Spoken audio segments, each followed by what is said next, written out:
Salut mesdames et messieurs, merci de nous rejoindre sur cette table ronde dédiée au développement du basketball au Cameroun et à l'impact des basketteurs professionnels évoluant hors de l'Afrique dans cette dynamique.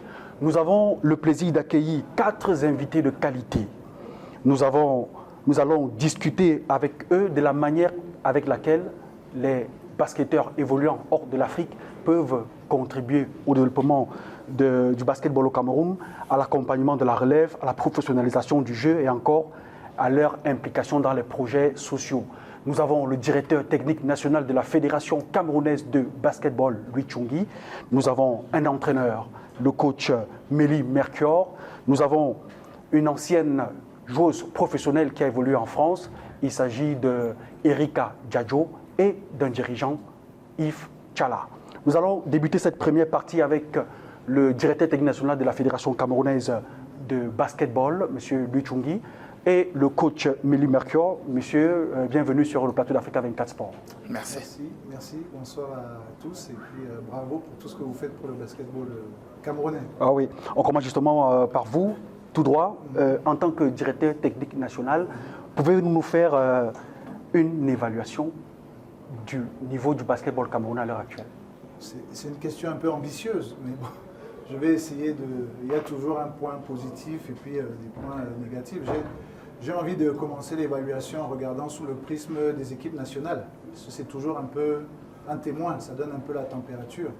Et on peut dire que les choses ont plutôt évolué dans le bon sens ces 2 dernières années, avec l'équipe d'abord phare, l'équipe nationale senior messieurs, qui est passée à 2 doigts de la qualification pour les Jeux Olympiques. On sait que les Jeux Olympiques, c'est la compétition la plus difficile au monde.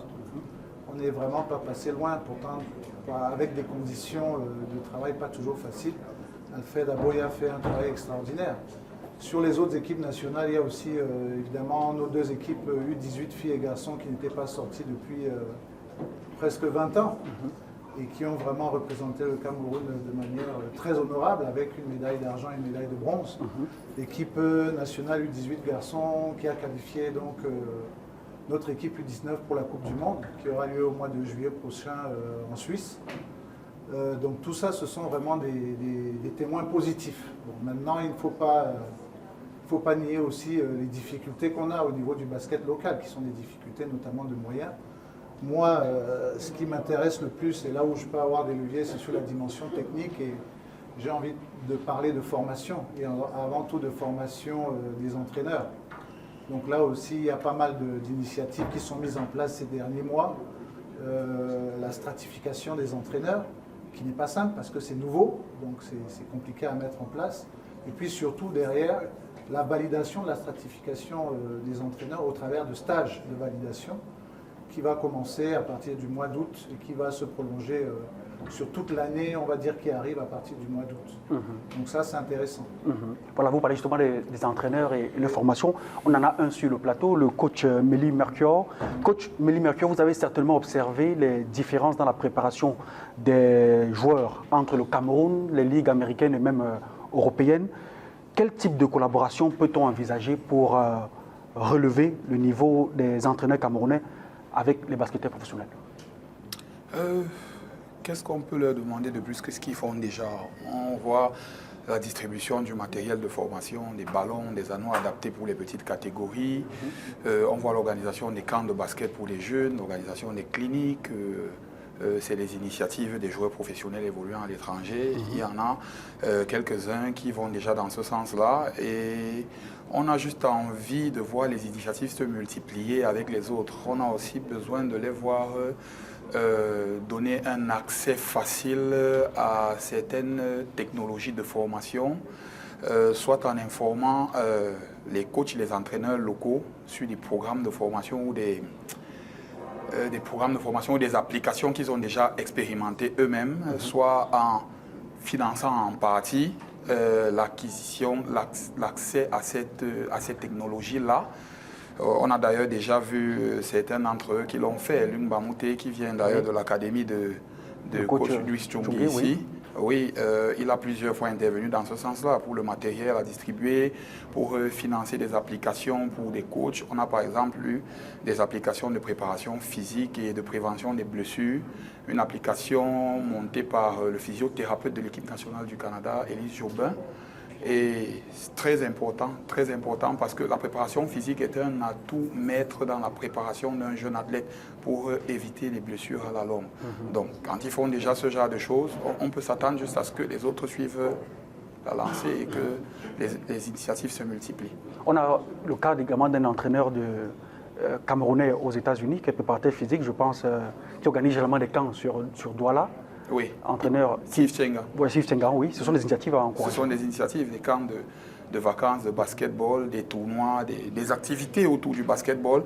Et il fait venir des joueurs professionnels, des joueurs NBA. C'est inespéré pour les enfants. Au Cameroun, ça fait rêver, ça donne une dynamique qui nous porte vers l'avant. Ah oui. Alors, monsieur le directeur technique national, Louis Tchungui, l'Africa Basket a-t-elle des partenariats avec des clubs ou des ligues internationales? Si oui, quels sont les défis auxquels ces collaborations sont confrontées? Oui, bon, le président serait le mieux placé pour parler de partenariat. Moi, ce que je peux parler, c'est de partenariats concrets, par exemple en ce moment avec le concept Avoba, volley basket, qui est initié par les fédérations que je viens de citer, françaises, et qui sont dans une initiative qui est très intéressante, à savoir former les futurs formateurs. La formation de formateurs. Donc ça, c'est une collaboration qui est très intéressante, qui va d'ailleurs avoir lieu dans les jours à venir, là, et qui va nous permettre, et je rebondis là-dessus, parce que c'est vraiment mon cheval de bataille, d'avoir de plus en plus d'experts. On en a déjà un certain nombre ici, mais le travail est tellement énorme sur la formation des entraîneurs qu'on a besoin de plus de monde, qui va nous permettre d'irradier sur toutes les régions pour pouvoir monter le niveau du basketball. Parce que comme je disais tout à l'heure, les équipes nationales représentent bien, mais si on veut enfin toucher le Saint Graal, ce qu'on n'a jamais touché nous ici au Cameroun, c'est-à-dire un titre de champion d'Afrique, il faut qu'on passe au niveau supérieur, notamment en termes de technique, même si ce n'est pas le seul enjeu. Voilà. Coach, pensez-vous qu'il y a des méthodes d'entraînement particulières ou adaptées aux basketteurs camerounais dans la manière de travailler qui se différencie un peu de ce qu'on voit de l'autre côté? Oui, absolument. Parce que déjà, le basketteur camerounais a des spécificités. Il a des différences par rapport aux basketteurs d'ailleurs. Le basketteur camerounais, il a un patrimoine génétique qui le prédispose à avoir des qualités athlétiques et physiques intéressantes. Le basketteur camerounais, il a des difficultés de concentration. Quand on parle des capacités, des qualités de concentration, c'est assez discutable chez lui. Le basketteur camerounais commence le basketball généralement tardivement et le temps de travail mis à la disposition avec les programmes scolaires qui sont lourds, c'est vraiment limite. Et donc avec toutes ces difficultés-là ou ces spécificités-là, il faut se dire que l'entraîneur camerounais a du pain sur la planche dans ce sens qu'il doit réinventer ses méthodes de formation. Il doit adapter son discours à la cible qu'il a devant lui. Ça ne va pas être le même discours que pour un enfant qui a grandi en France et qui a commencé le basketball à 4 ans ou pour un enfant qui a évolué dans un environnement qui l'aide à avoir de meilleures qualités de concentration ou pour un enfant qui n'a pas les mêmes aptitudes physiques que lui. Donc le discours va forcément être différent. L'entraîneur au Cameroun va devoir faire avec, il va s'adapter. S'adapter, justement.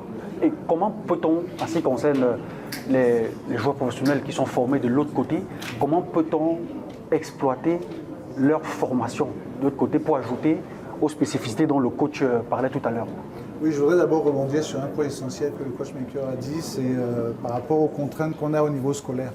Les programmes scolaires sont extrêmement lourds ici et on voit que dans les pays qui réussissent, il y a une adaptation. C'est-à-dire qu'on construit autour du projet basket, y compris le cursus scolaire, ce qui n'est pas le cas ici.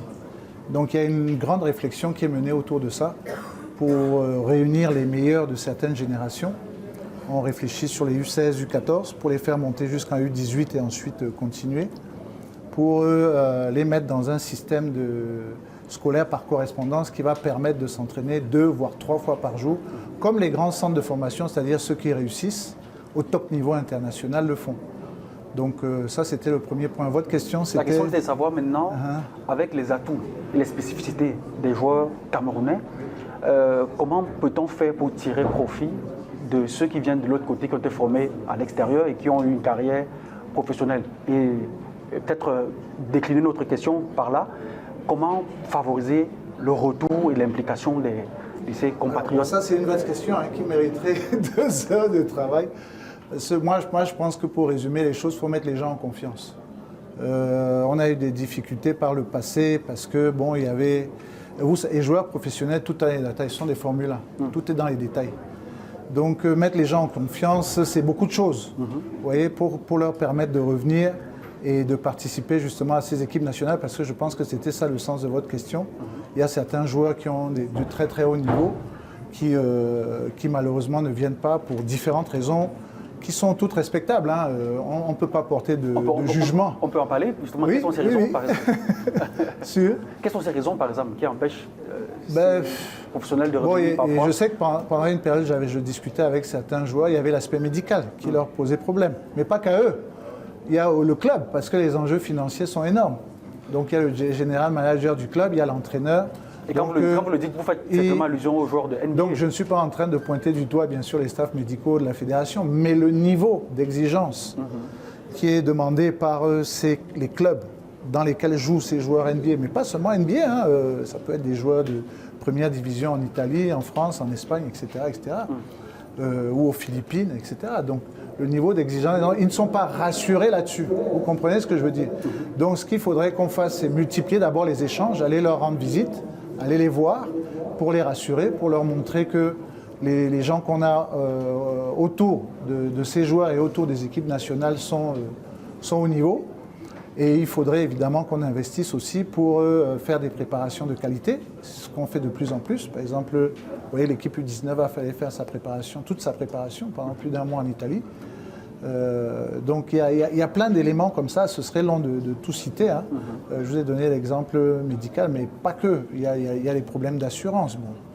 Il y a ce genre de choses-là. Donc c'est pas évident. Ce sont des situations complexes. Et nous aussi, chacun à notre niveau, nous devons progresser, que ce soit la fédération, la direction technique. Nous devons progresser pour leur montrer qu'on atteint un niveau de professionnalisme qui n'est pas loin du leur. Voilà, on continue de parler technique avec vous, coach. Est-ce que vous pensez que la direction technique nationale doit, par exemple, favoriser des plateformes d'échange entre basketteurs, entre entraîneurs camerounais et entraîneurs camerounais, peut-être la redondance, qui évolue de l'autre côté? Oui, absolument. On disait tantôt qu'une des lacunes de notre système, c'est l'accès à la formation, l'accès à l'information, l'accès à la technologie. Et donc, il serait bien de penser que cette collaboration-là serait bénéfique à nos encadreurs ici. Qu'est-ce qu'elle peut apporter, par exemple? Une collaboration avec vos collègues camerounais qui évoluent de l'autre côté? Des meilleures méthodes de formation, une meilleure technologie de formation, des meilleures approches. Bref, tout ce qu'il y a de mieux qu'on ne voit pas encore ici parce que n'ayant pas toujours une formation adéquate. Mais je vais rebondir en disant aussi que il serait bien de se dire que la collaboration, on ne doit pas seulement attendre qu'elle vienne d'ailleurs.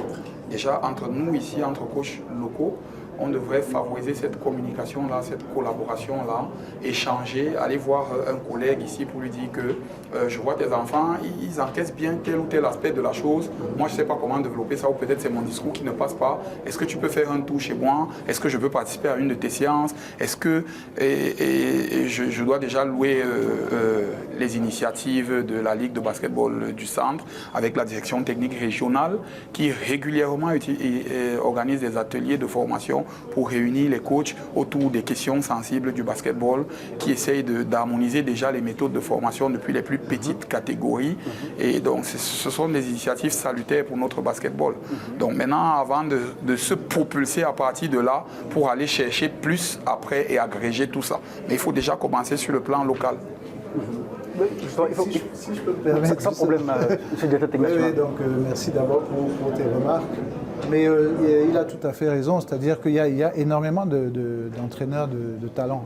Énormément, c'est peut-être un chiffre, mais il y a beaucoup d'entraîneurs de talent, mais chacun avec sa spécialité.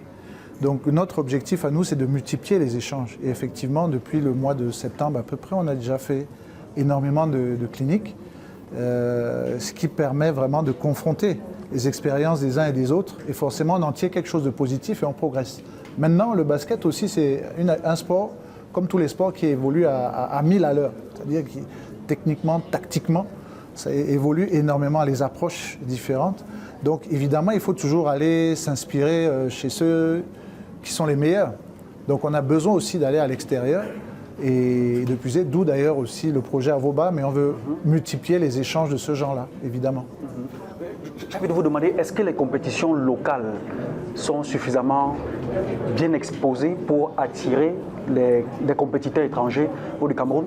Est-ce que la fédération envisage de booster la visibilité des compétitions locales pour certainement aussi attirer ces basketteurs professionnels à revenir donner un petit appui? C'est un cercle vicieux dont vous parlez. C'est l'occasion, votre question, de remercier justement Africa 24 Sport parce que vous diffusez le travail qui est fait. On remercie Constant Nemalé pour diffuser le championnat. C'est vraiment quelque chose d'extraordinaire. Et ça nous pousse aussi à nous améliorer. C'est d'ailleurs ce qui est le cas. Le basket, on voit que le championnat s'améliore ces dernières années au niveau du championnat, même s'il reste encore énormément à faire. Mais bon, c'est un cercle vicieux. On sait que le nerf de la guerre, c'est l'argent. Les clubs qui ont les moyens peuvent recruter des joueurs de plus haut niveau, y compris dans la sous-région, voire plus loin. Plus on recrute, plus on a des joueurs de haut niveau, plus le jeu est spectaculaire, plus ça attire les médias. Donc effectivement, au niveau où on en est pour l'instant, c'est très bien que Africa 24, ça se travaille, mais on aimerait avoir une exposition plus importante, parce que cette exposition-là, si le championnat est plus relevé, ça va permettre d'attirer des sponsors, et donc ça va nous faire gagner plus d'argent. C'est dans ce sens que je parle de cercle vicieux. Donc ça doit être une ambition, mais on n'y est pas encore. On n'y est pas encore. Coach, je reviens vers vous pour parler cette fois-ci d'un aspect purement psychologique ou mental. Vous évoquez les différences dans la qualité ou dans la formation des joueurs entre les athlètes locaux et ceux qui évoluent de l'autre côté. Est-ce que cela ne pose pas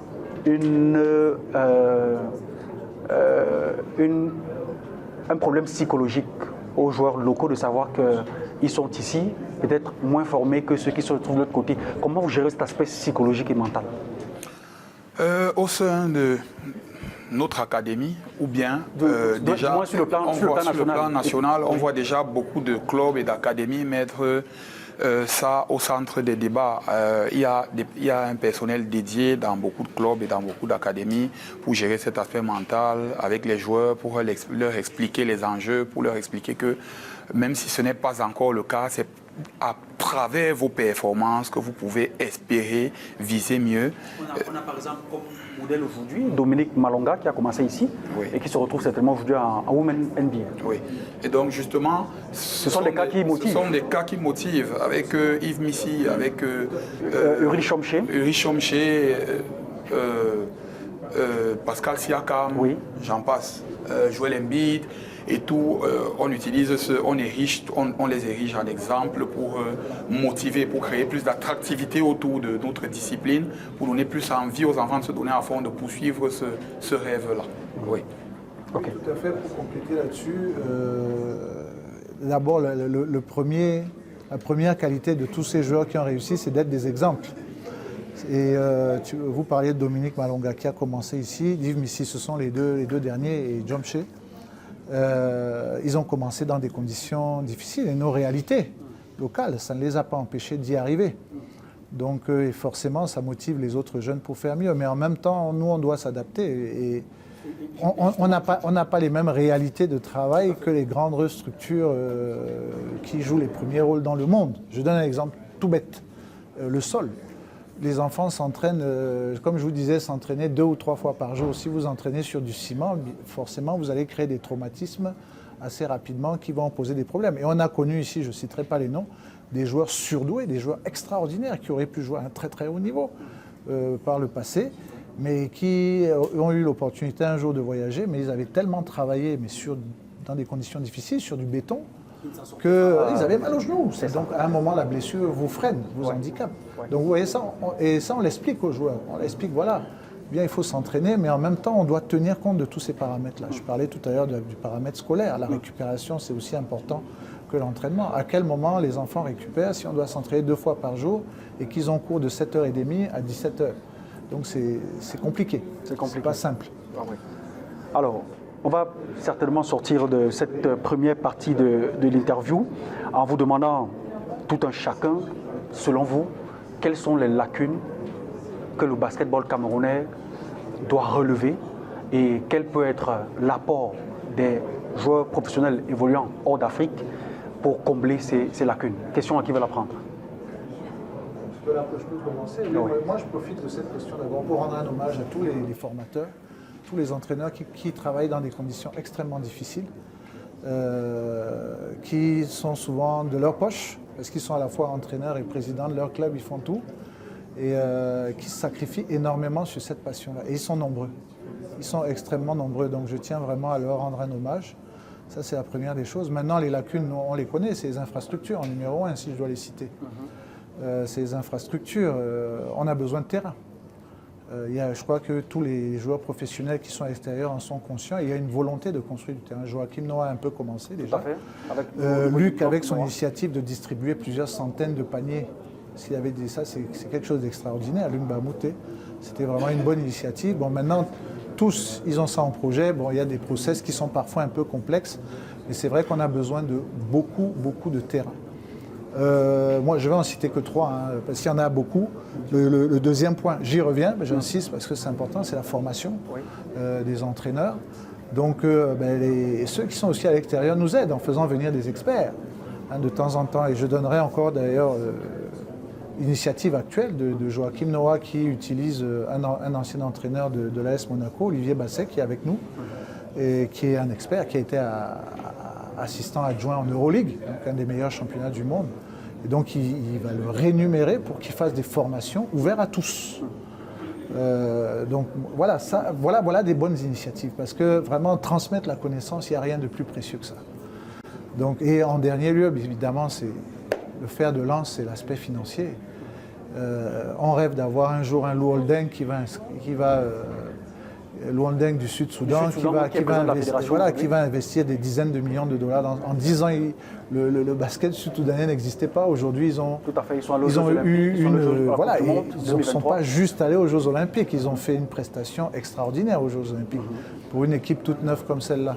Mais ça a demandé des investissements énormes. Oui. Le modèle, je ne peux pas en parler. J'ai eu des échos sur le modèle financier qu'il avait, mais il faut qu'on arrive à trouver un modèle financier qui permet d'injecter beaucoup d'argent dans notre sport, parce que le nerf de la guerre, c'est l'argent. Voilà, je propose qu'avant que Mélie Mercure ne réponde à la question, qu'on prenne un reportage d'une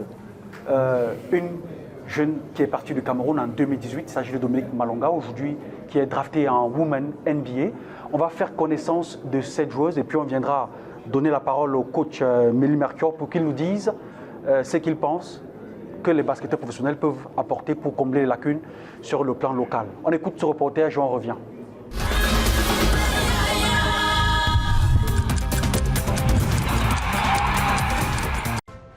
Le 14 avril 2025, une page de l'histoire de la vie et de la carrière sportive de Dominique Malonga doit s'inscrire en Women NBA. Son talent, né de ses années d'apprentissage du basketball à Yaoundé au Cameroun, puis développé et maturé en France, l'a conduit aux portes de la plus prestigieuse ligue féminine de basketball au monde.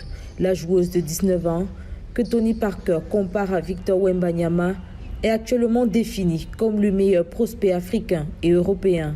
Dans les femmes qui m'ont inspirée, déjà il y a ma mère forcément, parce que c'était ma première inspiration. Ma mère était basketteuse et puis j'ai grandi en regardant beaucoup Brianna Stewart. Médaillée de bronze au championnat du monde U17 en 2022, élue dans le 5e majeur, l'année 2023 a été riche de lauriers pour la joueuse d'1,98 m. Elle remporte le championnat de France avec Lyon Asvel, puis l'Eurocoupe. Sélectionnée en équipe de France, Dominique Malonga rêve grand. Dans cette nouvelle aventure dans laquelle elle s'aventure, elle est soutenue par ses parents.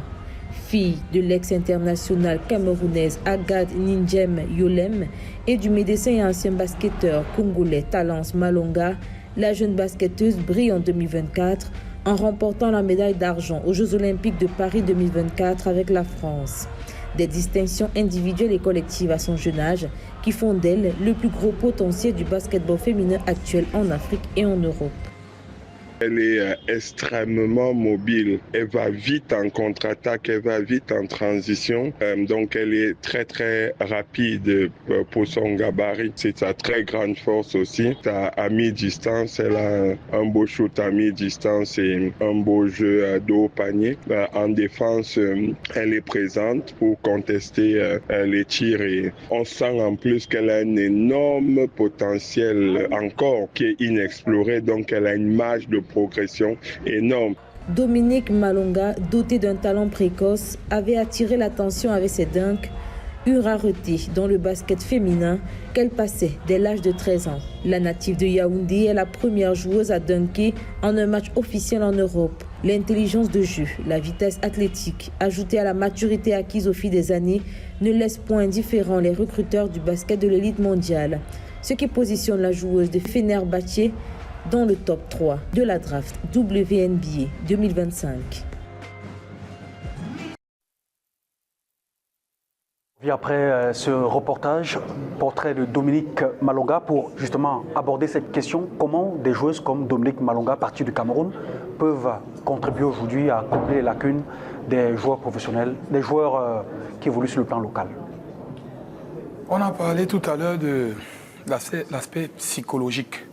Comment le jeune joueur, ici, il perçoit le fait qu'il n'est pas dans les mêmes conditions que les autres là-bas et tout. Ça, c'est un aspect qui peut réellement le motiver de savoir qu'il peut avoir des opportunités comme elle, s'il travaille, d'aller se faire former dans un cadre plus approprié. Donc, si on a ces joueurs professionnels-là qui multiplient les initiatives de trouver des programmes de bourse pour des enfants ici, ils vont se sentir plus poussés vers l'avant pour aller travailler plus dur. Entre autres, il y a le coach Louis qui parlait tout à l'heure de l'aspect financier. Donc les conditions de travail et tout qui peuvent vraiment les motiver. Donc ces joueurs-là peuvent relier des apporteurs de fonds à des académies ici, parce qu'eux, ils sont déjà plus informés que nous sur ce que peut donner un investissement dans le basketball sur un athlète prometteur. Et ils savent qu'ici, on a des athlètes prometteurs.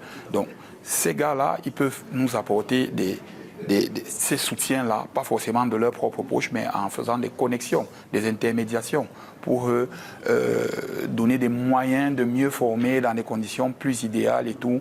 Ça, déjà, à court terme, c'est quelque chose qui propulse l'athlète dans sa tête. Oui. C'est bien entendu. C'est ici qu'on va mettre fin à la première partie de cette émission. Oui, peut-être, oui. Qui nous réunit quand même. Oui, sans problème. D'abord la féliciter et puis dire que c'est vraiment un talent extraordinaire en norme, avec des segments incroyables, très intelligente, résumé, et très bien entourée au niveau familial, donc elle ne peut que réussir. Yves Tchalala bien décrit tout à l'heure. Et je sais qu'elle est déjà dans cette dynamique-là d'entraide.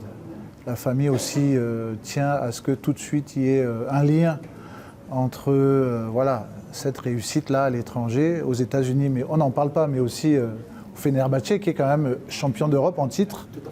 C'est pas n'importe quelle équipe de l'Euroleague féminine, on va dire. Donc c'est pas n'importe quelle équipe. Donc vraiment, elle a tout pour réussir au très très haut niveau, personne n'en doute. Et elle souhaite aider. Et déjà, à la base, on ne doit pas attendre d'une jeune comme ça qui commence à 18 ans et demi, qu'elle commence déjà à aider et tout. Bon. Mais elle est déjà dans cette dynamique-là. Je sais qu'il y aura des dons de matériel qui seront faits dans des académies pour les jeunes et que, bien sûr, avec le temps, des investissements plus lourds et plus sérieux seront mis en place. Donc félicitations à elle et à sa famille. Tout en vous remerciant d'être venu, merci d'avoir accepté de partager cette première partie de la table ronde avec nous. Mélie Mercure, merci. Voilà. On va se revoir dans quelques instants pour aborder la seconde partie avec cette fois-ci des cas pratiques des anciens du terrain, notamment Erika Dadjo qui a évolué au niveau professionnel, qui va peut-être nous dire pourquoi les basketteurs professionnels rechignent-ils à venir jouer, avec peut-être plus d'explications que ce que Luchungi a donné dans un instant. On se voit dans quelques instants, mesdames et messieurs, pour la deuxième partie. Restez connectés.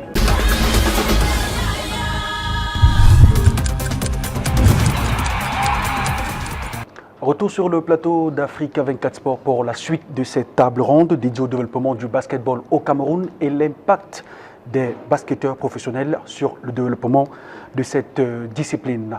Pour la deuxième partie de cette table ronde, nous recevons une ancienne professionnelle de basketball qui a notamment évolué en France. Il s'agit de Erika Djadjo. Erika, bienvenue sur le plateau. Il s'agit également comme deuxième invité de Yves Tchala, un habitué des plateaux d'Africa 24 Sport. Yves Tchala, bienvenue sur Africa 24 Sport. Merci Christian. Vous êtes dirigeant de basketball, ancien président de la Ligue régionale pour le centre. C'est bien ça? Effectivement, c'est ça. Je commence par vous, Erika Djadjo. Vous avez évolué du côté de la France. Pouvez-vous nous partager les différences majeures entre la formation des basketteuses en France et au Cameroun? Alors, il y a une grande différence déjà entre les deux pays au niveau de la structuration du basket et au niveau des infrastructures du basket. Cela se voit notamment, je veux dire, d'emblée au niveau des résultats, au niveau des compétitions internationales et notamment en France, il y a quand même un certain nombre de structures. La structuration du basketball français est vraiment pointue et va dans le moindre détail, ce qui permet en fait d'atteindre les résultats de compétition qu'on a aujourd'hui à l'échelle internationale. Nous avons des championnats qui tournent, nous avons, pour parler de manière terre à terre, des matchs. Chaque équipe joue tous les week-ends. Et ça, c'est une donnée que, par exemple, au Cameroun, nous n'avons pas encore atteint.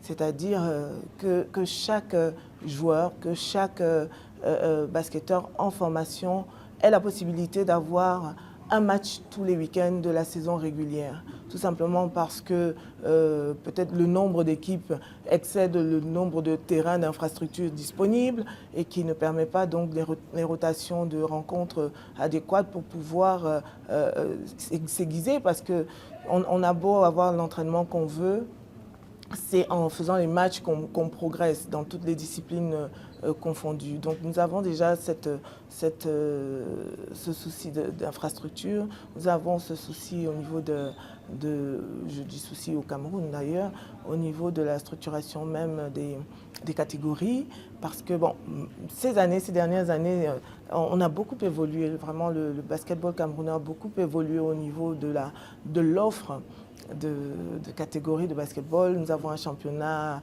senior, mais nous avons aussi des catégories jeunes. Nous avons des U18, nous avons des U16. Enfin, ça progresse et il y a de plus en plus d'équipes qui rentrent, qui sont licenciées. Donc, c'est vrai qu'il y a un gap, mais la courbe va dans le sens de la progression et il y a bon espoir que d'ici quelques années, on arrive à réduire vraiment de manière encore plus drastique l'écart qui existe. Oui. Et Yves Tchala, je m'adresse à vous maintenant pour parler du défi auquel sont confrontés généralement les basketteurs qui évoluent hors d'Afrique, notamment dans la transition de leur carrière internationale et leur retour au pays. Quelle structure mettre en place pour que cette expérience, par exemple, que Erika a connue du côté de la France, puisse être appliquée au Cameroun? Mais moi, je pense que ça dépend des connexions qu'il y a. Et dans connexion, il y a quoi? Il y a l'académie de départ. Donc, si les liens sont restés avec l'académie de départ, alors on peut continuer de développer des choses avec cette académie-là.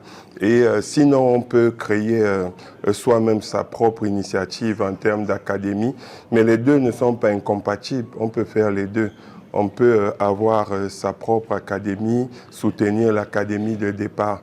Maintenant, on peut voir aussi au niveau global d'autres organisations, notamment mettre sur pied une fondation. Et une fondation, ça englobe beaucoup plus de choses, à la fois les aspects sportifs, mais aussi extra-sportifs à travers les actions sociales, sociétales qui permettent d'agir plus à un niveau macro donc au niveau de l'écosystème. Donc c'est les 3 moyens, je pense, par lesquels on peut arriver à maintenir tout cela. L'idée étant de reposer justement sur ce lien-là, cette proximité qui reste entre la personne qui est partie et puis l'académie, le reste d'organisation derrière. Et dans ce sens-là, l'entourage, les parents ont un rôle pivot très important à jouer pour maintenir cette connexion avec le pays d'origine. Erika, il y a de plus en plus des basketteurs camerounais qui percent dans la discipline. On a par exemple 5 basketteurs en NBA, chez les hommes. Chez les dames, on a Dominique Malonga qui vient d'être drafté en NBA, en Women NBA. Ce sont des exemples pour la jeunesse. Comment pensez-vous, ou de quelle façon peut-on encourager ces professionnels-là à impacter le basketball au Cameroun? Alors, ces professionnels étaient des anciens basketteurs camerounais sur le terrain au pays, comme on dit. Et la première des choses à faire, avant même qu'ils ne deviennent professionnels, selon moi, c'est de développer cette fibre patriotique qui permettra, après qu'ils n'oublient pas, en fait, d'où ils viennent. Et ça se développe comment, par exemple, Erika, selon vous? En fait, ça, c'est une volonté politique. Je pense que la fibre patriotique, c'est quelque chose... Volonté fédérale ou politique? Les deux. Les deux. Ça va ensemble, hein, parce que même la gestion d'une fédération, c'est un volet politique aussi. Exactement. C'est une question de gouvernance. Et une fois que c'est réglé, nous avons toujours le moyen de faciliter, en fait, leur faciliter la tâche, leur ouvrir les portes.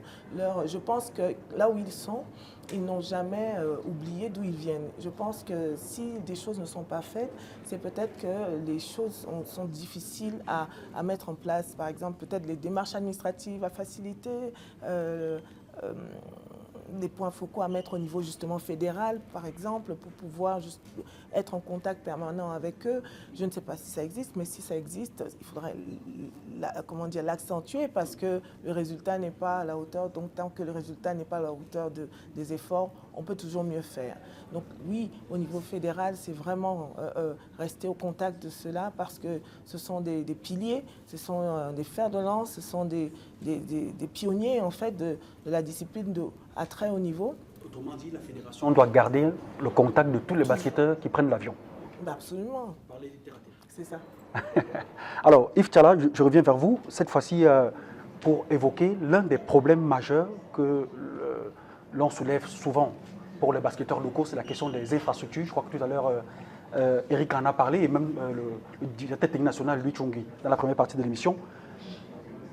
Un Ulrich Chomche, un Yves Missi, un Joel Embiid, qu'est-ce qu'il peut faire pour relever les questions d'infrastructure, par exemple? Mais beaucoup de choses, mais il faut une connexion entre les deux parties. C'est-à-dire que du côté de ces professionnels, et eux, ils sont beaucoup plus focalisés vers leur carrière. Ça, il faut le dire. Donc, le plus souvent, ce n'est pas eux pendant qu'ils sont dans leur carrière, mais c'est l'entourage, ce sont les agents, ce sont toutes ces personnes-là qui doivent être en charge de ces programmes d'appui de sociaux ou sociétaux. Mais de l'autre côté, il faut qu'il y ait une certaine organisation. De l'autre côté, c'est chez nous, au niveau des diverses autorités, au niveau des fédérations, des ligues. Il faut pouvoir proposer des projets d'impact. Ces projets-là, c'est avoir une planification stratégique qui soit claire, avec une déclinaison opérationnelle, qui permette aux autres de lire quelque chose, vers où on veut aller, pouvoir avoir de l'impact pour se dire que si on appuie par exemple sur les infrastructures, ça fait partie des piliers vers lesquels on pourra aller. Mais ça doit être lisible. Au-delà de tous ces aspects qui ont été évoqués, de la connexion qui doit être permanente, dans le sens de, c'est pas seulement ce que vous devez faire. Nous aussi, comment est-ce qu'on peut vous accompagner dans vos actions qui sont mises sur pied ici? Qu'est-ce qu'on peut faciliter pour les camps de basket, pour les autres actions sociales, sociétales qui sont là, de produire cette facilité pour que ces actions se fassent. Et après, pour le management ici sur place, c'est proposer aussi des garanties. Si on va vers les infrastructures, comment est-ce qu'on garantit les aspects qui sont liés au foncier, par exemple? Comment est-ce qu'on va faciliter en quelque sorte les procédures? Je prends un cas pratique de ce que nous, on a fait à la Ligue du Centre, par exemple, pour le projet de réhabilitation des infrastructures au lycée bilingue des SOS. Donc, c'était de faire toute cette connexion administrative, de pouvoir obtenir des exonérations douanières. On a fait venir des anneaux plexiglas du Nigeria et contrairement à ce qu'on peut souvent penser, on a eu des facilitations au niveau des ministères pour avoir ces exonérations de douane et même de TVA sur achat pour refaire la plateforme. Et je pense que c'est ça le rôle qu'on devra avoir, d'apporter ces garanties pour que ça puisse se faire. Un autre exemple concret de ce partenariat, c'est la construction du terrain de l'infrastructure de basket, par exemple, en Côte d'Ivoire, par le joueur de NBA Mobamba, en partenariat avec la fédération qui a garanti le foncier, qui a fourni tout un ensemble de facilités et eux, de l'autre côté, ont apporté ce financement pour que l'infrastructure sportive soit là. Et je pense que c'est ça un peu le modèle, c'est les deux parties qui doivent pouvoir se connecter pour qu'on arrive à ce résultat. Vous semblez toutefois indiquer tous les deux que le premier pas doit être fait par les autorités locales. Il faut être une force de proposition parce que, comme on dit, de l'autre côté, je dis, les joueurs sont concentrés sur leur carrière. Les agents peut-être ne voient pas tout. Et vous savez que certains de nos joueurs ont des agents étrangers. Je vais te raconter une anecdote qui a eu lieu dans cette salle ici en 2019 où Pascal Siakam était là. Et j'ai voulu qu'ils viennent remettre des lots parce que la Ligue de basket du centre avait ses awards dans cette salle. Eux, ils étaient juste à côté dans la grande salle. Mais on m'a envoyé vers son agent qui est marocain. Et son agent m'a expliqué qu'il ne trouvait pas bien que Pascal Siakam, qu'il considère de Douala, donne des trophées à Yaoundé. Et là, j'ai dit, mais on est complètement perdu, de quoi il parle? Mais, et j'ai demandé aux frères de Pascal Siakam qui étaient là, de pouvoir le recadrer pour qu'on puisse le faire. Mais finalement, on n'a pas pu le faire. C'est expliquer aussi justement que des fois, ces agents-là n'ont pas une réalité contextuelle de chez nous et qu'il faut pouvoir rapprocher tout cela pour leur expliquer un certain nombre de choses. Et c'est pour ça qu'on doit faire cette connexion, qu'on doit être une force de proposition pour arriver avec cela, pour qu'on puisse justement éviter des malentendus dans ce sens-là et pouvoir travailler ensemble. Oui, cela dit, Erika, on fait généralement le reproche aux joueurs professionnels d'être trop focus sur leur carrière et parfois d'oublier leurs origines, de venir donner de l'espoir aux jeunes qui aspirent également à arriver à leur niveau. Est-ce qu'on ne peut pas également accuser les sportifs d'être un peu trop individuels? Alors c'est difficile parce que s'ils sont là où ils sont, c'est parce qu'ils ont eu cette exigence-là de pouvoir se consacrer à leur carrière. Et souvent, nous sommes là pour Dominique Malonga, elle est débutante, même si c'est du très haut niveau, même si c'est la WNBA, on ne pourrait pas attendre d'elle tout de suite qu'elle puisse régler tous les problèmes du basket au Cameroun, oui. Parce que voilà, elle a encore des choses à prouver. Et bien sûr, dans son cas, nous ne pouvons même pas émettre de reproches parce qu'elle est entourée, elle est d'une famille de basketteurs, eux aussi, professionnels, ses parents, et qui s'investissent dans le basket local. Donc, les cas sont différents. Vraiment, je pense que c'est au cas par cas. que les sportifs sont déjà bien assez exposés pour représenter un rêve pour les jeunes qui sont là et qui voudraient leur ressembler. Et c'est déjà très bien. Maintenant, à chacun de faire un peu sa part. À un moment donné, le sportif, il aide, mais ce n'est qu'accessoire. Ce qu'on lui demande, c'est d'être sportif et il fait déjà son travail. Maintenant, les mesures d'accompagnement, tout ce qu'on peut faire aux alentours, à mon avis, il peut y avoir des leviers annexes au sportif en lui-même pour pouvoir le faire. Parce que c'est vrai qu'une carrière professionnelle, quelle qu'elle soit, sportive ou pas, c'est prenant. Ça prend du temps, ça prend de l'énergie et justement, il y a toujours toute une industrie souvent autour d'un joueur qui permet de faire des dons, qui permet de give back, de retourner la main tendue qui lui a été donnée auparavant. Yves Tchala, maintenant parlons des clubs. Quelle est la responsabilité des clubs? Est-ce que les clubs, eux, ne doivent pas également faire des démarches dans ce sens? Si on met la fédération camerounaise de basketball de côté, ou bien le politique, au sens politique du terme, vous me comprenez?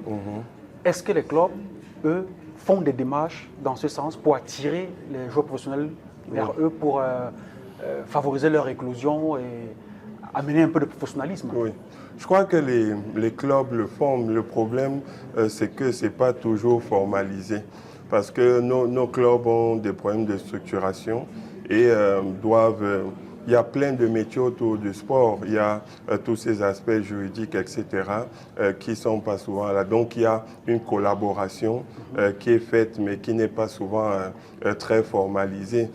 Mais c'est des choses vers lesquelles on doit pouvoir s'améliorer.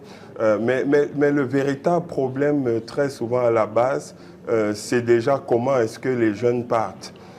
Parce que ça part de là. Il faut un projet, il faut mûrir le projet et c'est dans ce sens qu'il faudrait pouvoir conseiller ces jeunes. Et même que les joueurs professionnels ou qui ont terminé leur carrière professionnelle peuvent aider ces jeunes parce qu'ils sont passés par là et donc ils peuvent prodiguer des conseils à ces jeunes pour réussir leur carrière. Et deuxièmement, il y a le volet communication. Donc de ces jeunes-là, qui très souvent, quand ils partent, très peu communiquent sur leur académie d'origine. Et ça, c'est un véritable problème.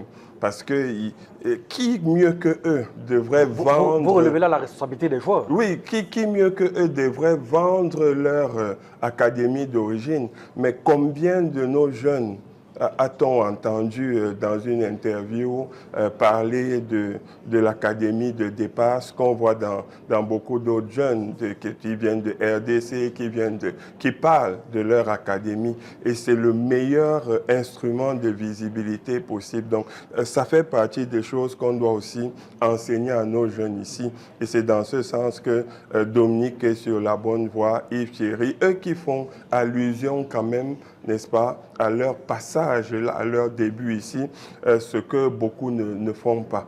Et il y a le general manager de Toronto, Jerry Massai, qui disait qu'on doit enseigner nos jeunes, des fois même dans les interviews avant, de savoir ce qu'il faut dire pour mettre en valeur ces clubs-là aussi. Donc cet aspect de communication est très important.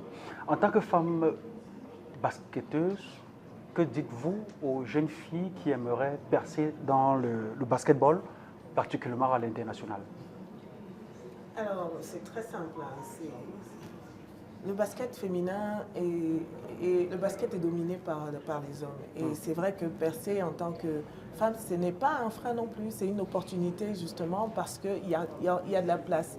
Et bien que quand on est une jeune fille qui souhaite percer dans le basket, il y a beaucoup d'aléas parce que pour toutes les filles,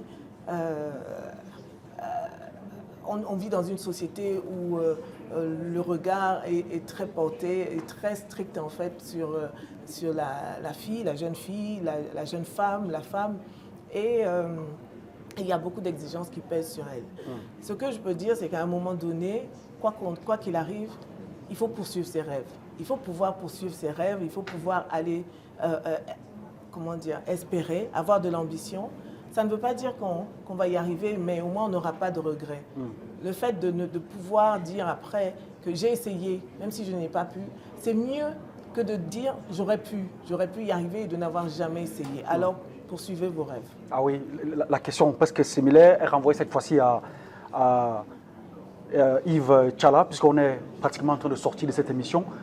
Comment expliquer aux jeunes que le basket est un métier, est une filière dans laquelle ils peuvent faire carrière sur le plan national et international, dans un contexte où ils sont défavorisés sur le plan infrastructurel et même de l'encadrement de manière générale? Oui, parce que notre écosystème est assez compliqué à ce niveau. Et je veux dire que ça a beaucoup évolué. Il y a quelques années, c'était compliqué pour pratiquer le sport. Les parents ne voulaient pas. Aujourd'hui, ce sont les parents qui vous appellent pour vous dire que j'ai mon enfant qui veut intégrer une école de basket. Donc, il y a une évolution dans ce sens qui est importante. Après, pour le reste, maintenant, il y a des obstacles sur lesquels il faut travailler, les calendriers scolaires qui sont de plus en plus compliqués pour les jeunes, pour les avoir lors des heures. Et c'est ça, il faut expliquer à ces jeunes, aux parents, que c'est possible, mais en même temps qu'il faut travailler. C'est difficile d'avoir une session par semaine et puis de prétendre évoluer. Donc, au milieu de cela, il faut travailler, mais que c'est possible de faire les deux, d'aller normalement à l'école et de pouvoir travailler pour se développer. Et après, malgré les infrastructures, il y a des exemples comme Dominique Malonga qui viennent bien montrer aux jeunes que, quelles que soient les conditions qui sont mises sur pied, il y a quand même moyen de pouvoir arriver au haut niveau. Et les résultats sont là. Il parle à côté de Dominique, chez les messieurs, pour la première fois, on a eu 2 joueurs draftés. Donc ça veut dire que ça évolue. Malgré le contexte, malgré les moyens qui sont difficiles, on arrive à produire certains résultats. Maintenant, il ne faut pas rester comme ça, il faut continuer à essayer de s'organiser pour créer des meilleures conditions d'infrastructure, d'organisation des compétitions, de matériel, de renforcement des capacités, des académies en structuration, des coachs, etc. Mais la bonne nouvelle, c'est qu'on a un bon potentiel. On a des talents qui sont là et on doit se mettre au service de ces talents pour permettre justement à cette jeunesse-là de pouvoir rêver et d'atteindre leurs objectifs. Ok, pour sortir de cette table ronde, je pose une question pour deux. Chacun prendra la parole sans protocole. Pour conclure, qu'est-ce qui vous paraît indispensable à faire pour, à court terme, pour renforcer le basketball au Cameroun et favoriser un partenariat avec les professionnels évoluant hors d'Afrique, à court terme, de manière concrète? À court terme, pour moi, je vais me lancer, c'est construire des terrains. Construire des terrains partout, parce qu'on ne peut pas jouer quand on n'a pas où jouer, tout simplement. En France, pour retourner sur la comparaison, il y a des terrains dans tous les quartiers. Il y a des terrains de basket dans tous les quartiers, des gymnases dans tous les quartiers. Et ce n'est pas un hasard, c'est même en voyant un terrain qu'un jeune peut avoir la vocation suscitée en lui. C'est presque le cas au Cameroun pour d'autres disciplines. Oui, voilà, exactement. Et on voit les résultats, on voit bien la visibilité à terme à l'international pour d'autres disciplines. Et la deuxième chose, le deuxième volet de votre question concerne le rapprochement avec les internationaux. Eh bien, c'est pareil, c'est-à-dire que les internationaux, eux aujourd'hui, parce qu'ils sont professionnels, ils ont aujourd'hui les moyens et ils ont la compréhension du besoin. Alors, ils peuvent aider clairement à cette construction des infrastructures, à cette structuration locale. Et pour moi, on ne revient pas à toute l'émission. En tout cas, il faut pouvoir trouver ces points focaux dont parlait Yves pour pouvoir lier, faire des passerelles, construire des passerelles entre nos internationaux et notre championnat amateur. Moi, je vois, il y a 4 piliers pour moi qui permettent de développer vraiment la discipline. Il y a les infrastructures, le matériel, le renforcement des capacités des acteurs clés et les compétitions. Et dans ces 4 points, nos professionnels peuvent nous aider, ou professionnels actuels ou anciens professionnels. Ça s'est fait dans les infrastructures, on a des exemples concrets, ça s'est fait en termes matériels, on peut mieux faire pour le renforcement des capacités. Nous avons des techniciens aujourd'hui qui sont reconnus sur tout le continent africain parmi les meilleurs formateurs qui peuvent revenir ici, former davantage les entraîneurs. Si vous avez des bons entraîneurs, vous avez des bons joueurs qui apprennent à jouer par la base. Et tout ça s'achève par les compétitions. Pour les compétitions en quantité, en qualité. Et ça aussi, on peut avoir une contribution à ce niveau pour organiser des championnats dans des meilleures conditions. Parce qu'on voit bien que le championnat, le niveau décline. Le meilleur indicateur, c'est quoi? C'est la Basketball Africa League. Et là, vous voyez que depuis, on n'a pas de représentants. Et même quand vous regardez les autres joueurs, on a très peu ou pas de joueurs camerounais qui évoluent même dans d'autres équipes au niveau de cette Basketball Africa League. Donc, c'est assez clair. Je vous propose de regarder ce petit reportage réalisé. Il s'agit des joueurs professionnels qui ont bien pensé revenir dans leur pays pour apporter un plus. C'est un cliché, quelques professionnels sélectionnés avec des apports concrets qui pourraient inspirer d'autres. On suit ce reportage signé Grace Ngombe et on revient juste après. Ils font vibrer les parquets de la NBA, brillent sur les scènes européennes, collectionnent des trophées. Mais certains basketteurs africains de la diaspora jouent tout autre match. Un match pour leur pays. Un match pour l'avenir du basketball sur le continent. Le cas de Lion Deng, ancienne star NBA. Au Soudan du Sud, c'est en bâtisseur qu'il s'est révélé. Depuis son élection en novembre 2019 comme président de la Fédération de basketball du Soudan du Sud, les terrains sortent de terre, des jeunes se forment et l'équipe nationale atteint en 2023 pour la première fois la Coupe du Monde. Le plus important est que ça découle d'une vision et c'est surtout une question de joueurs. J'ai pu me rendre compte quand j'étais basketteur que nous avons suffisamment de joueurs pour être l'un des meilleurs pays en Afrique, mais aussi pour le représenter au plus haut niveau. Vous pouvez le constater, je me suis suffisamment soucié de rassembler les joueurs, de les faire s'engager, et cela a pris le dessus pour rendre notre nation fière et chaque Sud-Soudanais heureux. C'est au-delà de ce que je pensais, pour être honnête. Serge Ibaka, lui, est retourné au Congo avec un rêve, ouvrir des portes. Des camps pour les jeunes, un centre multisport à Brazzaville, des programmes éducatifs. Là-bas, on l'appelle le géant au cœur tendre. Le Camerounais Pascal Siaka, l'enfant de Douala devenu champion NBA avec les Raptors, offre à travers sa fondation des bourses, co-organise des stages de basket, soutient la relève. Le Cameroun l'a vu partir, il revient pour faire grandir. Au Sénégal, Gorgui Ndiaye est plus qu'un joueur. Il soigne, construit, finance. Dans les villages comme dans les villes, il fait rimer sport avec espoir. Et derrière la balle, la Basketball Africa League, un homme, Amadou Galofal.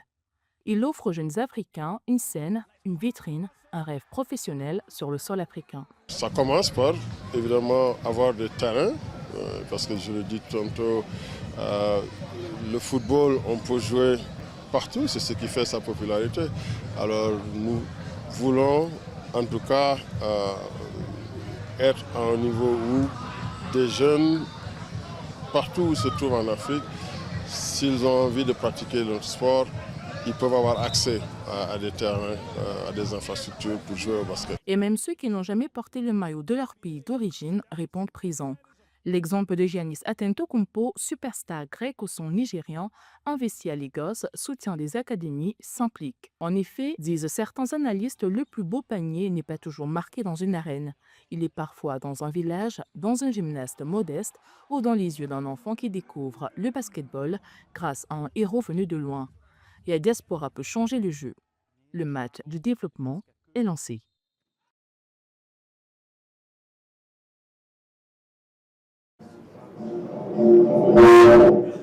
Après ce reportage signé Grace Ngombe, je vous permets de réagir rapidement. Yves Tchala. Très inspirant, surtout l'exemple de Lion Deng. Le Sud-Soudan en 2019, je me rappelle ici, était un pays qui n'arrivait pas à se qualifier, qui a été repêché parce que l'Algérie... Son indépendance en 2011. Oui, parce que l'Algérie a désisté et aujourd'hui, en 2024, tout au moins, c'était la meilleure nation de basket africaine. Donc en 5 ans, il a réussi le prodigieux exploit de hisser ce pays qui s'inscrivait à peine à FIBA au top niveau du continent africain. Donc c'est cela qui me marque. Erika Tadjou? Alors, je suis impressionnée par ces parcours parce que une fois qu'on les a mis tous ensemble, on se rend bien compte que quelques basketteurs, une fois qu'ils ont percé à l'international, peuvent réaliser des choses qui développent le pays. Et c'est ça la force du professionnalisme, de la professionnalisation du sport, c'est pouvoir développer le pays plus rapidement que s'il y avait toute une gouvernance. Donc le fait qu'il y ait un seul basketteur qui perce et qui puisse tirer les autres derrière, ça déjà c'est à encourager, très très inspirant comme a dit Yves. Et aussi, la dernière des choses, c'est que dans le reportage, il y a deux phrases qui m'ont frappé. C'est vraiment faire grandir, c'est nourrir nourrir l'ici en étant revenu. Donc, à encourager, et c'est un appel que nous faisons tous à nos professionnels de l'étranger. Ah oui, le match pour le développement est lancé. Pour les basketteurs, on dira ainsi. Exact. Okay, c'est sur cette phrase qu'on va mettre un terme à cette table ronde. On va remercier le directeur technique national de la Fédération camerounaise de basketball, Louis Tchungui, qui a participé en première partie, tout comme le coach Mélie Mercure. En deuxième partie, on a eu Erika Djadjo, ancienne basketteuse qui a évolué du côté de la France, et Yves Tchala, dirigeant de basketball. Merci à vous, messieurs et dames. Merci au public qui a participé. Merci d'applaudir pour vous, s'il vous plaît.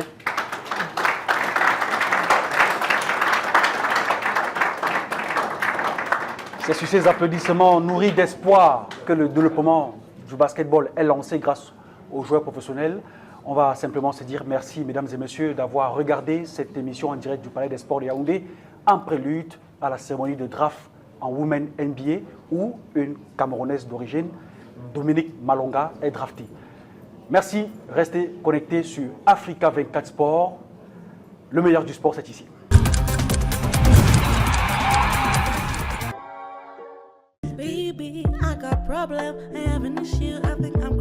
C'est la première française européenne à avoir dunké dans ma match.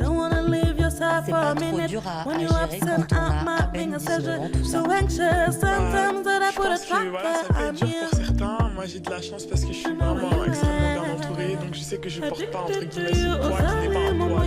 C'est que du bonheur, finalement, que des éloges.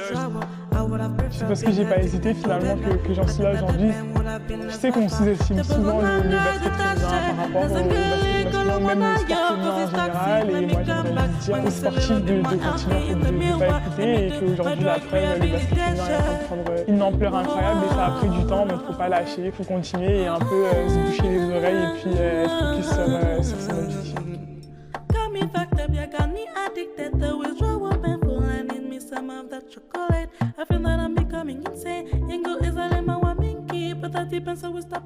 Aujourd'hui, c'est que tout ce que j'ai fait, je l'ai fait à fond, malgré tout ce qu'on aurait pu dire, que le sport c'est pas pour les filles, etc. Non, franchement, il faut toujours y aller à fond et pas hésiter et pas écouter les gens qui nous retiennent, entre guillemets, parce qu'on n'aura jamais 100% des gens derrière nous et si à chaque avis négatif on s'arrête, je pense qu'on fait rien dans sa vie. Donc aller à fond dans tout ce qu'on fait et avoir le courage et de s'entourer des bonnes personnes pour être soutenu dans les moments où on en a besoin. Vous avez été la plus jeune joueuse de l'équipe de France, de l'histoire de l'équipe de France.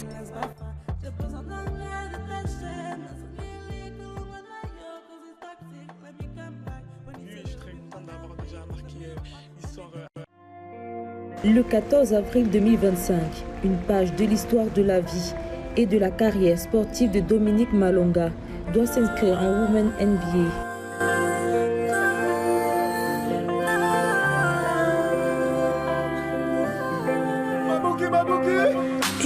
Ce 14 avril 2025, une page de l'histoire de la carrière sportive de Dominique Malonga doit s'écrire en Women NBA. Attention, non, je peux pas l'éviter. Je peux faire attention, je ne vais pas piquer. Comment on va faire pour lui ce dossier? Va falloir être plus clair, bébé. Non, je serai pas comme tes ex. Je sais pas ce que tu veux, mais j'ai pas de cardio. Je sais pas ce que tu veux, mais j'ai pas de cardio. Je sais trop dans la tête, mon bébé.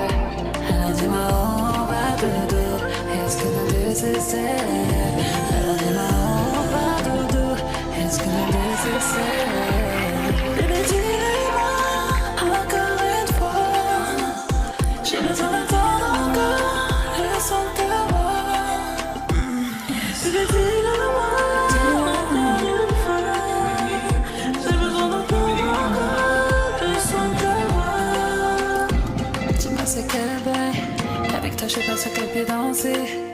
Moi je voulais de toi, tout est jeu de moi. Maintenant je vexé. T'étais le meilleur candidat. Et dans les dénis, je t'ai regardé faire. Ne demande pas pardon, y'a plus rien à faire. Je m'étais attachée, mais je peux m'en Son talent, né de ses années d'apprentissage du basketball à Yaoundé au Cameroun, puis développé et maturé en France, l'a conduit aux portes de la plus prestigieuse ligue féminine de basketball au monde.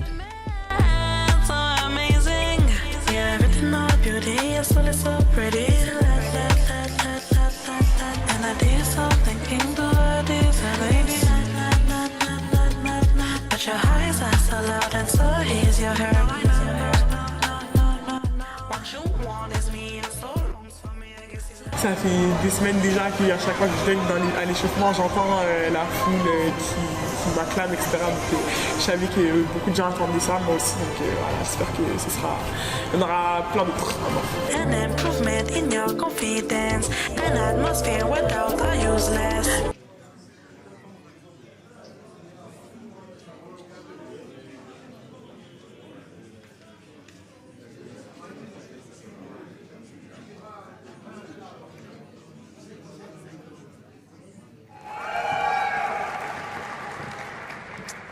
With the second pick in the 2025 WNBA draft, the Seattle Storm select Dominique Malunga from France.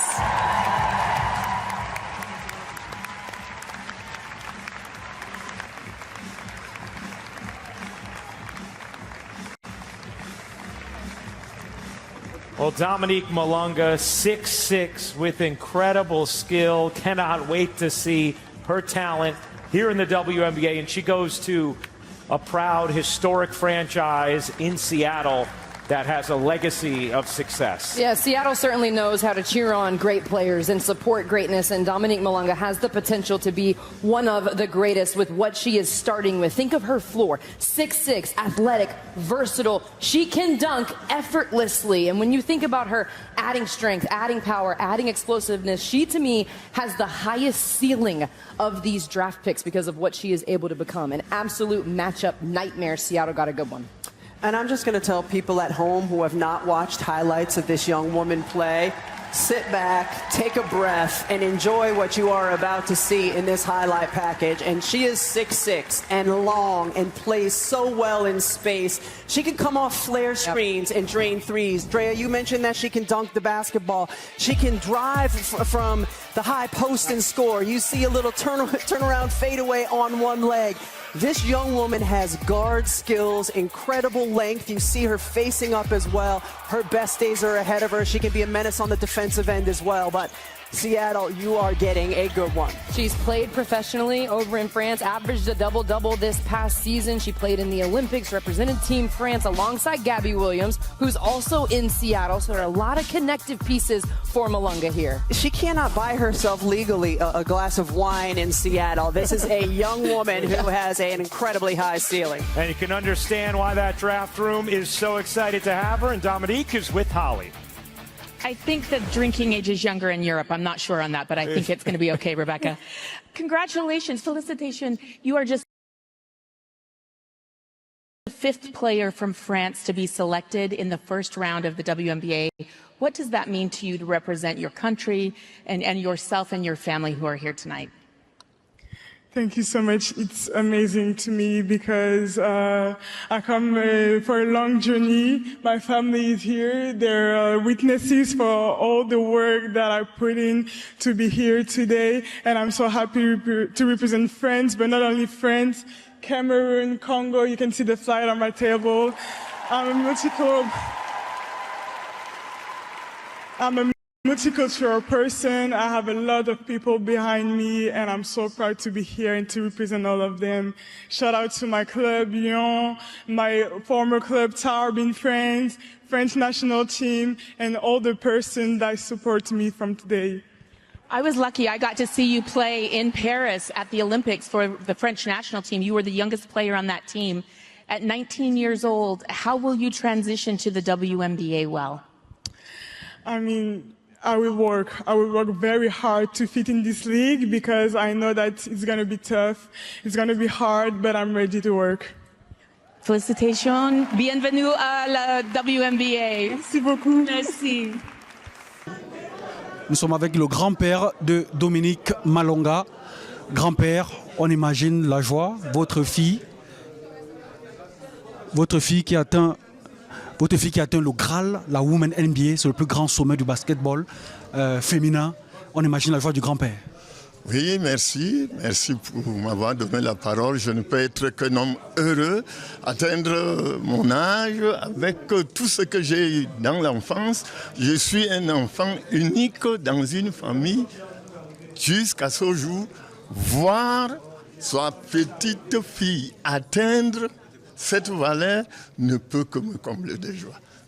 Et surtout, je remercie Dieu et demande à tout le monde d'espérer atteindre ce genre d'événement. Merci. Papa, qu'est-ce que vous comptez dire à Dominique quand vous le retéléphonez? Qu'est-ce que vous comptez lui dire? Qu'elle a agrandi mon nom comme ma taille est grande. Est-ce que vous pouvez reprendre la phrase? Je compte dire à Dominique?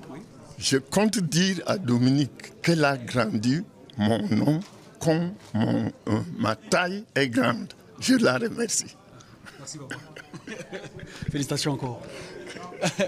Allez, les plus jeunes. Okay. Alors, on voit Dominique Malonga, aujourd'hui sélectionné en Women NBA. On imagine que c'est une source de motivation désormais pour vous. Dominique Malonga me donne envie de continuer dans mon basket et d'être une grande star comme elle et d'avoir mes fans. Merci. On va prendre une autre personne, les filles, s'il vous plaît. Quelle est votre émotion, quel est votre sentiment après ce tirage? Dominique Malonga qui joue au sommet du basketball, qu'est-ce que ça vous fait? Bon, après ce tirage, en fait, elle me motive pas. Elle me pousse à mieux m'entraîner afin d'évoluer et d'être comme elle, quoi. Oui, c'est un peu ça. La prochaine. Si tu avais un mot à dire à Dominique Malonga ce soir, ce serait quoi? Le mot que je devais dire à Malonga, c'est d'être forte, de l'encourager à aller de l'avant et qu'elle soit meilleure dans tout ce qu'elle va entreprendre. Et que nous serons toujours avec elle, peu importe. Tu n'es pas chaud? Ah oui. Tes impressions après ce tirage de Dominique Malonga, elle devient sous une inspiration pour toi? Moi, quand j'ai vu Dominique Malonga, ça m'a motivé à plus m'entraîner pour passer aussi à la télé, bien sûr, et pour être aussi sélectionnée comme elle. Tout ce que moi je peux lui dire, c'est qu'elle continue, qu'elle parte de l'avant. C'est que si nous sommes là, on va toujours la soutenir. Dès demain matin, qu'est-ce que tu comptes faire pour te mettre sur la route de Dominique Malonga? Pour m'entraîner.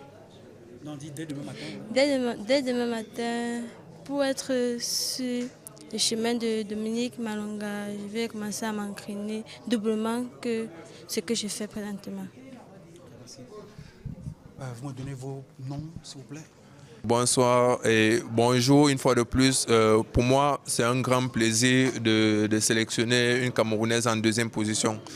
Nous espérons que la prochaine draft, si nous pouvons récupérer la première position, parce qu'on a eu une troisième sélection qui était pour Joel Embiid et une deuxième position qui est pour Dominique Malonga. La première position peut être nous, donc nous sommes obligés de travailler dur, continuer à bosser, car ce que nous pouvons dire à Dominique, c'est de garder le mental et d'avancer dans les bonnes conditions. Bonne chance. Parti de Yaoundé en 2018, aujourd'hui au sommet du basketball, on est en Women NBA pour Dominique. Ça donne des idées, hein?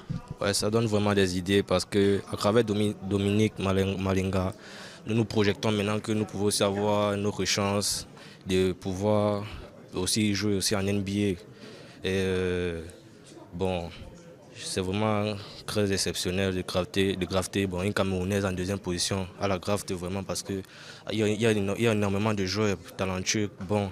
Et Dominique Malonga nous donne vraiment l'opportunité de croire à nos rêves et bon, de travailler dur, car le travail paye toujours. Et c'est ce qu'elle nous montre à travers tout son parcours. On peut partir de Yaoundé pour se hisser au sommet. On a vu le cas de Yves Missi, Ulrich Chomché, aujourd'hui Dominique Malonga. Bonsoir et je voudrais vraiment... Je me sens vraiment impressionné pour la deuxième place qui vient d'arriver et ça m'incite à travailler beaucoup plus encore pour effectivement aller au plus haut niveau où je suis actuellement et réaliser nos rêves et de continuer à aider le basketball camerounais pour aller encore plus haut. Alors, on a une autre jeune basketteuse pour boucler cette série d'interviews. Demain, ça sera toi peut-être en Women NBA. Oui, bonsoir. Aujourd'hui, après avoir vu Dominique Malonga, ça m'inspire beaucoup et à continuer à jouer au basket. En la voyant comme ça, je m'imagine à sa place et ça m'inspire à continuer à jouer et à me performer dans le basket. On te souhaite bon courage. Merci. Allez, merci. C'est une ambiance de joie ici au Palais Polyvalent des Sports où les invités attendent depuis quasiment 20 heures ce 14 avril 2025, jour de joie, jour de fête. La fête va certainement se poursuivre dans les ménages. Nous restons en direct du Palais des Sports où on suit la cérémonie en direct de New York. Voilà, comme je disais, nous sommes à l'antenne en direct du Palais des Sports de Yaoundé. Je suis toujours remercier tout ça. Tout le public qui a veillé. Nous sommes particulièrement touchés par ce geste, par ce soutien de notre fille. Et la Ligue du Centre fait un formidable. On remercie Africa 24, on remercie les brasseries, on remercie tous les sponsors, tous ceux qui ont participé à cette soirée. Nous serons au Cameroun pour faire avec vous une grande fête. Les publics du Cameroun, M. Sendé et bien d'autres. Donc, merci à tout le monde, merci à Onyx qui a formé Dominique, merci à la pépinière, merci à toute la Ligue du Centre. On aura l'occasion de partager cette joie ensemble. Voilà, donc, la soirée. À bientôt. À bientôt. Merci bien. Merci.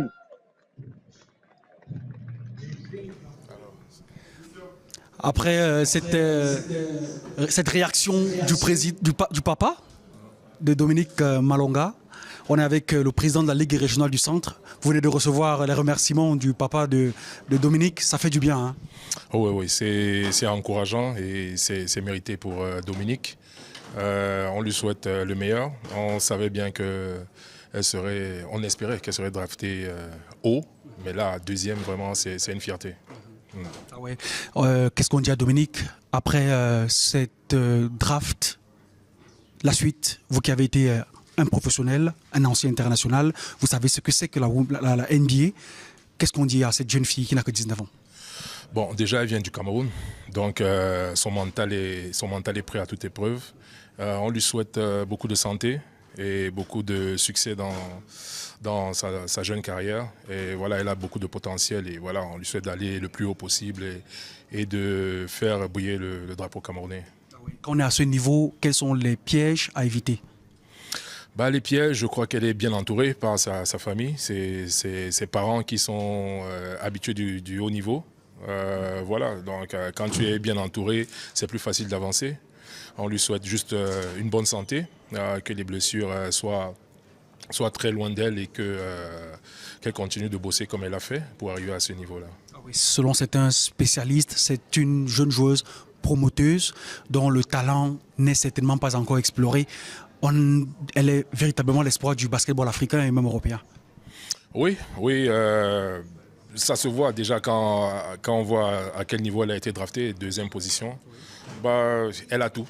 Elle a du potentiel physiquement, elle est athlétique. C'est rare de voir une fille dunker. Je crois que c'est la première en France à avoir dunké. Donc voilà. comme je dis, je lui souhaite juste le meilleur. On est là pour l'accompagner avec tout ce qu'on pourra faire pour tous ses projets futurs au Cameroun. On sera là pour accompagner et voilà, on est fiers d'elle. Vous avez organisé une cérémonie qui a drainé une centaine de personnes. Pourquoi avez-vous senti la nécessité d'organiser une telle cérémonie? Parce qu'elle vient de Yaoundé? Déjà parce qu'elle est camerounaise et parce que ses parents ont tenu à ce que ce soit bien fait, surtout sa maman qui a dit il faut mettre les petits plats dans les grands. C'est pour ça que voilà, on voit Africa 24 Sport qui est là pour la retransmission en direct et tous les partenaires qui ont été avec nous aujourd'hui. C'était une grande fête, on a pu mobiliser les anciens, vous l'avez vu, les académies, tout le monde était là jusqu'à cette heure-ci. Donc voilà, c'était important de partager ce moment ensemble. Je crois que c'est la première fois. Donc voilà, on espère qu'il y aura d'autres occasions avec d'autres prospects qui auront cette chance. Merci, bonne soirée Christian Bayan. Merci à vous. On a eu Christian Bayan, peut-être qu'on a des jeunes joueurs qui sont là, qui vont nous retrouver pour donner leurs impressions après ce moment inédit. Ce moment inédit. Bonsoir. Merci, bonsoir. C'est le coach Ndam Ibrahim de Bofia Basketball Academy. Nous sommes déjà en Gousso. Il y a nos jeunes camarades et frères de la jeune Malonga. Bon, certes, ils ne la connaissent pas, mais on est venus tous aussi lui souhaiter la bienvenue. Parce que là, elle est dans le monde du basketball américain. Donc, c'est déjà une très joie pour nous parce qu'on aurait souhaité qu'elle fasse un tour au Cameroun au moins pour qu'on soit fiers d'être avec elle et l'encourager. Et maintenant, on va juste être capté sur la chaîne NBA pour pouvoir voir les matchs et lui dire déjà grand merci parce que c'est un vœu, c'est un souhait. Et je voudrais aussi préciser une chose, que la marraine de Pépinière est une ancienne coéquipière à la marraine Bofia. Parce que Bofia et Agathe ont joué dans la toute première sélection de l'équipe nationale pour les qualifications de la CAN. Juste après que le président de la République, Paul Biya, a inauguré le gymnase, le palais des sports. Voilà, il faut préciser ça. Parce que Agathe et Bofia et Amina, qui est ma tante, étaient dans la sélection. Voilà, pour pouvoir jouer ce match. Donc, c'est une grande joie. Et il faudrait aussi rappeler, je voulais faire une petite annonce. Il faut y savoir que la première fille de notre marraine, maman Béatrice, Noël Bofia, est sur la route des sélections pour la NCAA. Donc on sera au fur et à mesure au courant de comment ça se passe. Qui est une fille qui a un grand potentiel. Elle n'a que 17 ans, 1m98, donc à peine. Donc je voulais passer cette annonce-là. Tout cela démontre qu'il y a du potentiel au Cameroun. Exactement. Il ne faut pas oublier que, en fait, je voulais dire un petit mot aux parents d'encourager le basketball féminin parce que la base, c'est en général les filles. On a tout tendance à regarder les garçons parce que c'est généralement les garçons qu'on met devant, mais il ne faut pas oublier que la fille peut évoluer à 100 fois, 1000 fois que le garçon. Donc pour nous, c'est un souhait de pouvoir avoir cette image emblématique qui va représenter le Cameroun, le Congo, la France. Donc on en a justement là une façon de représenter aussi notre sœur. Donc c'est une joie pour nous de la voir. Okay. On va essayer d'écouter les jeunes qui vous accompagnent. Vous avez une jeune coéquipière qui sera bientôt en NCAA tel que c'est annoncé. Aujourd'hui, on voit une Camerounaise, Dominique Malonga, arriver en Women NBA. Vous qui évoluez parfois dans des conditions difficiles, avec des problèmes d'infrastructure et autres, quand vous voyez cela, vous vous dites c'est possible le rêve? Oui, c'est possible pour le rêve d'aller en NBA. Pour nous, les garçons, vu les multiples opportunités qui nous sont présentées, avec les technologies, les workouts et tout, les camps qu'on nous propose. Donc c'est possible. Ah ouais, vous dites pareil, vous? Oui, en fait, je dis pareil parce que ça fait rêver. En fait, quel basketteur ne veut pas jouer en NBA? Quand il commence d'abord, le rêve, c'est d'abord la NBA. Ainsi, un garçon comme fille, NBA, WNBA. Et donc voir justement que Dominique Malonga, à 19 ans, réussit cette grande performance, deuxième choix en plus de la draft. Du coup, ça nous donne beaucoup de joie et ça galvanise encore plus. Ça galvanise chacun sur le plan personnel, travailler, renforcer ses techniques de jeu, etc. Jeu collectif, tout ça. Donc franchement, C'est une grande fierté pour nous tous, Camerounais déjà, et pour le monde aussi. Hier, on avait Uri Chomché, on avait Joel Embiid, on avait Pascal Siakam, on avait Christian Koloko, on avait Yves Missi. Aujourd'hui, parmi les modèles, il y a Dominique Malonga. Effectivement, pour nous, c'est un peu comme une réelle motivation de voir qu'à cet âge, déjà, elle fait partie de la Women NBA. Ça nous encourage, nous, vraiment à nous donner à fond, à travailler pour aussi espérer un jour pouvoir atteindre aussi un peu ce niveau. Donc, pour nous, c'est une immense joie déjà de voir une sœur arriver à ce niveau. Bon, c'est tout ce que moi je peux dire. Ah oui, dès demain, à l'entraînement, on a le rêve qui est encore plus grand, qui est Raya Gardi, qui prend un boost. On s'est dit, on bosse pour la NBA, c'est ça?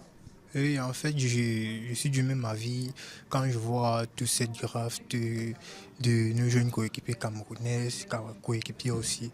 Bon, en fait, moi, j'ai toujours rêvé de jouer au basket au haut niveau. Bon, c'est vrai que c'est un peu beaucoup plus négligé dans notre pays, mais je rêve grand. C'est pour ça que je me donne à fond aux entraînements. Il y a notre coach qui nous demande de ne pas lâcher parce que on a une marraine qui nous suit à merveille. Et du coup, on croit en elle, on croit à Madame Bofia, Béatrice et Suzy. On croit en elle et on sait que pour nous, tout va arriver un jour. Donc si Dieu le veut vraiment, et surtout on met les prières en pratique. Chaque match, chaque début de match, chaque fin de match, chaque fin d'entraînement, on prie aussi beaucoup parce qu'elle nous demande. La dernière fois qu'elle nous a fait, à chaque fois qu'elle nous fait le camp, elle nous apporte des Bibles. Bon, moi ça me marque beaucoup, en fait. Moi ça me marque beaucoup. Et du coup, je suis de grand cas avec elle. Et ici, bon, c'est vrai qu'on ne se connaît pas vraiment, mais je suis grand cas avec elle, je crois en elle. Merci. Oui, c'est aussi ça. On va applaudir un stand ovation pour Dominique Malonga qui nous permet d'être là ce soir dans cette salle du Palais Polyvalent des Sports. Mesdames et messieurs, c'est la suite du direct. Le Cameroun est fier d'une de ses enfants. Third row. Jambari Moreau. Question, Dominique. Two questions, actually. Who do you watch in the WNBA and say that's the kind of impact that you want to have? And the other question I wanted to know is, what bigs are you excited to play against in the league? When I see Asia Wilson play today, I say that that's the impact that I want to see because when she's on the court, you see her like she has an impact that when she's not on the court, that you see that she's not on the court, and that's really what I want to, what impact I want to have in not only in this league but also in Europe and wherever I play. And I mean, I'm excited to play against everybody in this league because today we know that it's most of the best player of the world. So I cannot say that I'm more excited for one or another player. I just want to go there and play and have fun against all that big players. All right, we have time for just a couple more as our next players here. We're going to go third row all the way to the right. Dominique, all the way to your right over here. Dominique, bonjour, Vincent Piala, Le Parisien. Je voulais t'interroger sur les secondes qui ont suivi l'annonce de ton nom. Ce que tu as ressenti, on t'a vu te diriger vers ta maman, je crois, qui n'était pas à la table, puis revenir à la table.